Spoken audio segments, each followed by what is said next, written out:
Praise the Lord, ஹல்லேலூயா. கிறிஸ்துவுக்குள் பிரியமானவர்களே, இந்த அருமையான நாளிலும் தேவ சமூகத்துக்கு வந்தவங்க ஒவ்வொருவரையும் இயேசுவின் இணையற்ற நாமத்தினாலே அன்பின் வாழ்த்துக்கள். இந்த நாளிலும் சங்கீதம் 27 அதிகாரம் 10வது வசனத்தை அடியேன் உங்களிடத்துல சொல்லுகிறேன். என் தகப்பனும் என் தாயும் என்னை கைவிட்டாலும் கர்த்தர் என்னை சேர்த்துக் கொள்வார். ஆமென். தாவீது இவ்விதமாய் இந்த வார்த்தையை சொல்லுகிறார். தன் தகப்பன் கைவிட மாட்டார், என்னை ரட்சித்தவர் கைவிட மாட்டார், என் ஆண்டவர் கைவிட மாட்டார் என்று ஒரு ஊர்ஜிதமான வார்த்தையை அவர் சொல்லுகிறார். இந்த வார்த்தை சொல்லுவதற்கு முன்பதாக அவர் சொல்ற வார்த்தையை பாருங்களேன், என் தகப்பனும் என் தாயும். இந்த உலகத்துல இருக்கிறவங்க கண்டிப்பா தகப்பனும் தாயும் கைவிட்டாங்கன்னு டக்குன்னு யாரும் எடுத்து சொல்லிட மாட்டாங்க.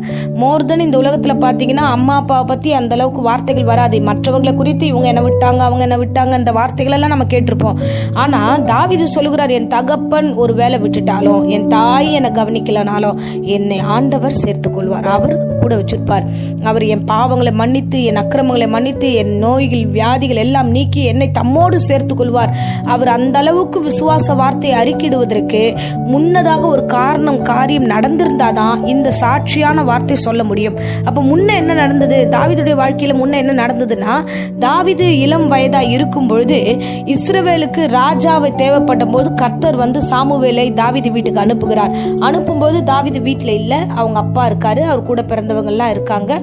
அப்பொழுது சாமுவேல் தீர்க்கதரிசி ஆகிய ஊழியக்கார் இந்த வீட்டுல ஒருத்தர் ராஜாவாய் அபிஷேகம் பண்ண போறேன், சோ நீ ஒவ்வொரு பிள்ளையா கூப்பிடு அப்படின்னு சொல்லும்போது ஒவ்வொருத்தரையா கூப்பிடுறாங்க. பார்த்தா அதுல தாவீது இல்ல.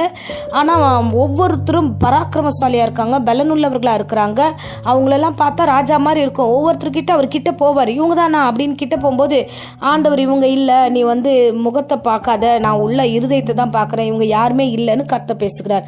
அப்போ ஆச்சரியத்தோட ஊழியக்கார் பார்க்கிறார்.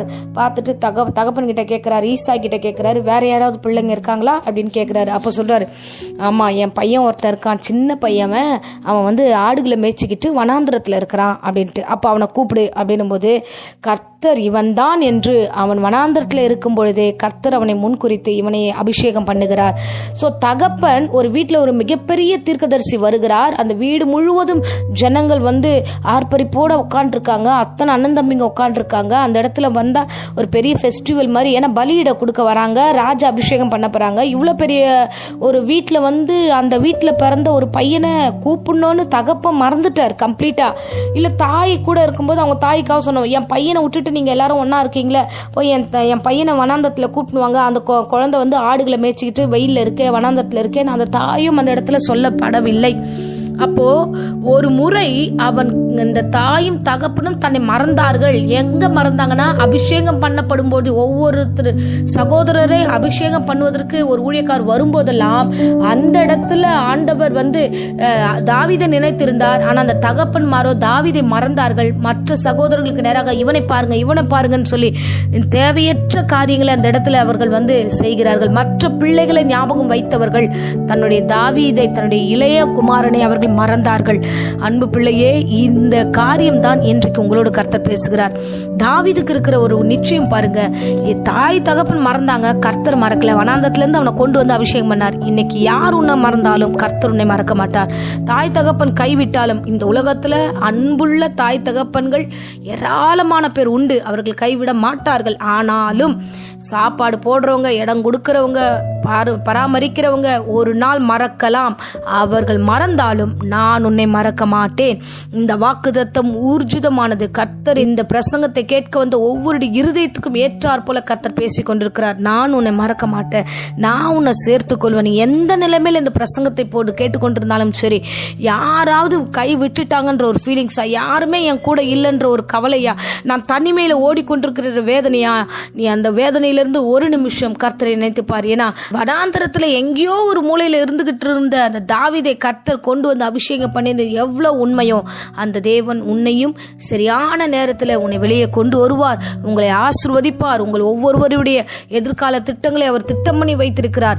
யார் உங்களை விட்டு கடந்து போனாலும் உங்களுக்கான தரிசனமோ, உங்களுக்கான சொப்பனங்களோ, உங்களுக்கான கர்த்தர் கொடுத்த வாக்குத்தத்தங்களோ மாறவே மாறாது.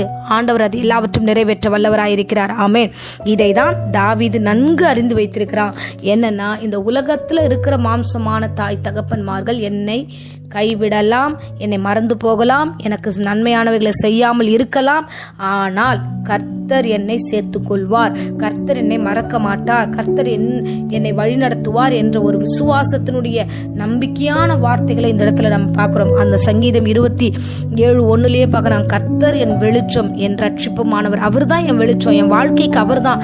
நான் அவர்கிட்ட ஒன்னு கேட்கிறேன், அதையே நான் நாடுறேன், அவரை நோக்கி நான் கடந்து போறேன், நிச்சயமா என்னை நடத்துவார் என்று விசுவாசித்தான். இந்த வேளையிலும் நீங்களும் கர்த்தரை நோக்கி அமர்ந்துருங்க, கர்த்தரிடத்துல ஒன்றை கேட்டு அதை நோக்கி பயணிங்க. நிச்சயமா உங்களுக்கான வாக்குத்தத்தங்களை கர்த்தர் நிறைவேற்றி உங்களை ஆசீர்வதித்து நடத்த வல்லவராயிருக்கிறார். ஆமென். இப்போதும் அடியேன் உங்களுக்காக ஜெபிக்கிறேன். அன்பு தெய்வமே, இந்த அருமையான நாளிலும் கர்த்தர் பேசின வேத வசனங்களுக்காக நன்றி. எங்கோ ஒரு வனாந்தரத்துல இருந்த பிள்ளையை நீர் முன்குறித்து வெளியே கொண்டு வந்து ஆசீர்வதித்து அவனிடத்துல ஆண்டவரே அநேக அற்புதங்களை செய்தது போல ராஜா, அந்த பிள்ளையுடைய மனதில் சொல்லப்பட்ட சாட்சியின்படி கர்த்தர் என்ன சேர்த்துக் கொள்வார், யார் என்ன சேர்க்கலனாலும் கர்த்தர் சேர்ப்பார் என்ற அந்த விசுவாச வார்த்தைகளை இந்த வேளையில் இந்த பிரசங்கத்தை கேட்ட ஒவ்வொரு பிள்ளைகளுடைய மனதில் நான் வைக்கிற ராஜா. இந்த வேளையில் ஆண்டவரே எப்பேற்பட்ட சூழ்நிலையில் இருந்தாலும் அவர்களை நீர் அணைத்துக் கொள்வீர், சேர்த்துக் கொள்வீர், காத்துக் கொள்வீர். அதற்காக ஸ்தோத்திரம்.